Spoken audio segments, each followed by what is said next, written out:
Hello, El Niño అంటే ఏంటో మీకు తెలుసా? ఎస్, తీవ్ర వర్షాభావ పరిస్థితిని ఎల్నినో ప్రభావం అంటూ ఉంటారు. ఓకే, వాతావరణ శాఖ వాళ్ళ దగ్గర ఎక్కువగా ఈ పదాన్ని వింటూ ఉంటాం మనం. అయితే దానికి భిన్నంగా లా నినా అనే పదం కూడా తెలుసా మీకు? అదేమిటో, లా నినా అంటే ఏమిటో, దాని ప్రభావం ఎలా ఉంటుందో. యాక్చువల్గా ఇవి రెండు కూడా లాటిన్ పదాలు. వీటికి అసలైన అర్థం ఏంటో, ఇప్పుడున్న వాతావరణ పరిస్థితులకు అవి మనం ఎలా అన్వయం చేసుకోవాలో కూడా ఒకసారి చూద్దాం. పెరు తీరంలో ప్రతి 3 నుంచి 5 సంవత్సరాలకు ఒకసారి పసిఫిక్ జలరాశి చాలా అనూహ్యంగా వేడెక్కే స్థితినే ఎల్నినో అంటే ఎల్నినో అని పిలుస్తూ ఉంటారు. అసలు ఈ ఎల్నినో అనేది ఒక లాటిన్ పదం. లాటిన్ భాషలో ఎల్నినో అంటే ఏంటో తెలుసా? క్రీస్తు శిశువు జననం అని అర్థం. మరి దీని కారణంగానే ఇండియా కానీ, అంటే భారతదేశం వైపు కానీ, ఆగ్నేయ ఆసియా దేశాల్లో కానీ ఋతుపవన వ్యవస్థ అంతా దెబ్బతింటుంది. దీంతో వర్షపాత పరిమాణం భారీగా, అంటే చాలా అనూహ్యంగా తగ్గిపోతూ ఉంటుంది. గతేడాది జూన్ నుంచి ఏర్పడినటువంటి ఈ ఎల్నినో ప్రభావం ప్రస్తుతానికి క్రమక్రమంగా తగ్గుముఖం పడుతుందట. ఇది దాదాపుగా ప్రపంచవ్యాప్తంగా ఉన్న ప్రజలంతా కూడా చాలా సంతోషించదగ్గ వార్తగా చెప్పొచ్చు. అంతేకాదు, తీవ్ర వర్షాభావ పరిస్థితులు, రికార్డు స్థాయి ఉష్ణోగ్రతలతో అల్లాడించినటువంటి ఈ ఎల్నినో ముగిసిపోతున్నట్టుగా ప్రపంచ వాతావరణ సంస్థ వరల్డ్ మీటీరాలజికల్ ఆర్గనైజేషన్ ప్రకటించింది. ఎస్, మరి దాని స్థానంలో ఏమొస్తోంది?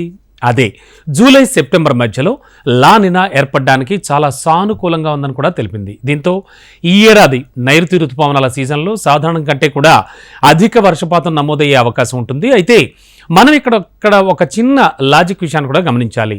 ఈ సంవత్సరంలో మే మధ్య నుంచే దాదాపుగా వాతావరణం అంతా చల్లబడిపోయింది, ఋతుపవనాలు ప్రవేశించేశాయి, అది ఇది అంటూ వాతావరణ శాఖ చెప్పుకుంటూ వచ్చింది. బహుశా ఆ కారణం కూడా ఇదేమో, మేబీ. అండ్ ఎల్నినో దెబ్బకి ఈ వేసవిలో ఉష్ణోగ్రతలు రికార్డు స్థాయిలో నమోదవుతున్నాయి. అత్యంత వేడి నెలగా కూడా ఏప్రిల్ ఆల్రెడీ రికార్డు సృష్టించింది. అఫ్కోర్స్ మే కూడా అంతే, కానీ కొంత చల్లబడింది. దానికి ముందు 10 నెలల్లో కూడా అదే పరిస్థితి నెలకొనుందని WMO పేర్కొంటోంది. ఎల్నినో కారణంగా గడిచిన 13 నెలల్లో సముద్ర ఉపరితలం మీద ఉష్ణోగ్రతలు రికార్డు స్థాయిలో వేడెక్కిపోయాయట. ఈ విషయాన్ని కూడా వివరించింది.